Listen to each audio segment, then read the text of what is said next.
Hello, welcome from the South. I'm Luis Alberto Matos from the teleSUR studios in Havana, Cuba.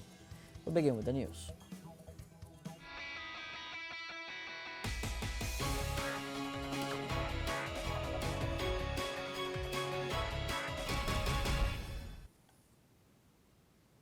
This Sunday, Venezuelans go to the polls to elect the next president in July's 28th presidential election. Let's go live with our special envoy, Brian Mier, for more details of what has happened so far in this election day. Hello, Brian. Welcome back to From the South. What is the latest information? Well, I'm standing here in Andre Bello polling station, named after Andre Bello's school.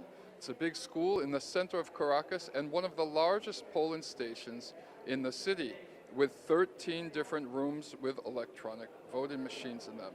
We were here at 6 in the morning when voting started, and there was a huge crowd outside. And in other polling stations we visited around the city all morning long, there were lines that stretched outside onto the street, in some places quite large, but it seems like things have faded away in the last couple hours, maybe after lunch, and although there's still lots of people trickling in here to vote, it's a big place.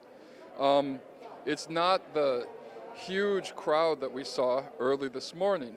So I was triangulating my information with a couple different journalists I know, like Lucas Kohner from Venezuela Analysis, and during the morning people were beginning to say there's going to be really, really high turnout, but it looks like it's trickling off a little bit. I personally, if I were to vote in the Venezuelan elections, I would choose to come after lunch. It's really nice in here right now. There's plenty of space. People are talking in the hallways. And other than that, the vice president of the National Election Council, Carlos Quintero, gave a speech to the press earlier today. He said by noon they had already conducted 12 internal audits of the electronic voting system. All machines were up and running. So we've only got a few hours left now. It's about 3.5 hours until the end of voting in the city of Caracas. And then we'll have to wait a couple hours, 5, 6, 7, maybe 8 hours, until we find out who the next president of Venezuela is going to be. Thank you, Brian, for the latest information. We'll stay in touch for the upcoming news brief to have all the latest information in this electoral day. Let's continue now with other news. The National Electoral Council of Venezuela congratulates